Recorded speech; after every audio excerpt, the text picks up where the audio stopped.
শুক্রবার রাতে পুলিশের জালে ধরা পড়েছে জামাল সর্দার। কলকাতার লেদার কমপ্লেক্স ও সোনারপুর থানার বর্ডার এলাকা থেকে গ্রেফতার করা হয় তাকে। এরপর শনিবার দুপুর 12:15 নাগাদ তাকে সোনারপুর থানা থেকে বের করে নিয়ে আসা হয়। প্রেজেন্ট ভ্যানে উঠে জামাল দাবি করেন তাকে ফাঁসানো হয়েছে।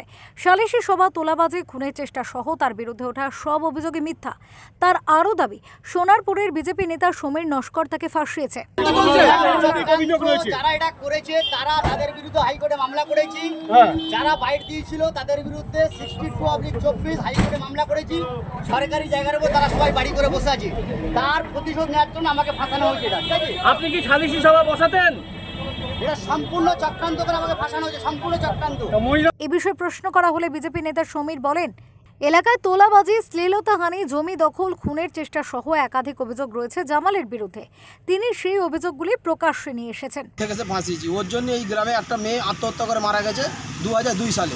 2003 সালে এই জামাল নিজের দাদাকে কুপিয়ে দিয়েছে। জামাল 2006 সালে নিজের দাদাকে অ্যাসিড মেরেছে। আমাকে বোম মেরেছে 2005 সালে। আমার বাচ্চাকে স্কুল থেকে তুলে নিয়ে যাওয়ার চেষ্টা করেছি। ওর ছোটো ভাইকে রেপ কেসে ফাঁসি দিয়েছে। গ্রামের মেয়েদের তুলে নিয়ে গিয়ে মেয়েদের পিটতেছে। পরে জমি কেড়ে নিচ্ছে, 30 বিঘের উপর জমি কেড়ে নিয়েছে, তারা অভিযোগ করতেছে। তো এইভাবে পঞ্চায়েত প্রধানকে পঞ্চায়েতে ঢুকে গুলি করতে গেছে। ওর বিরুদ্ধে ভুরি ভুরি অভিযোগ। তিনটে বিয়ে করেছে। আর অতীনবাবু বলে একজন মাস্টারমশাই, যিনি তৃণমূলের অঞ্চল সভাপতি ছিলেন, তার ব্যাংক থেকে 65 লক্ষ টাকা তুলে নিয়েছে। তারাই অভিযোগ করতেছে। এইগুলো আমি প্রতিবাদ করেছি, এইগুলো প্রশাসনের কাছে তুলে ধরেছি।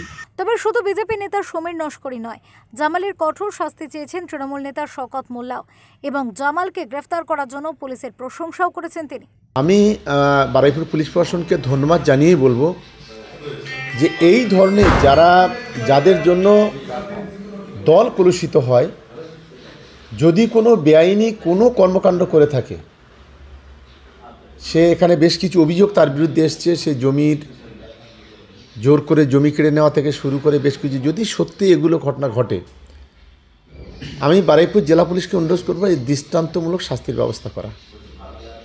এটা আমি খুব পরিষ্কার, কারণ রাজ্যের মাননীয় মুখ্যমন্ত্রী কখনো ইল্লিগাল ওয়ার্কে কখনো সমর্থন বিগত দিনে করেনি, আর আজও। উল্লেখ্য, শনিবার জামালকে ধরার আগে তার শাগরেদ আরব আলম, কুরবান এবং সিরাজুলকে গ্রেফতার করেছিল পুলিশ। তাদের জিজ্ঞাসাবাদ করে জামালের সন্ধান পায় পুলিশ। গোপাল শীলের রিপোর্ট, ওঙ্কার বাংলা।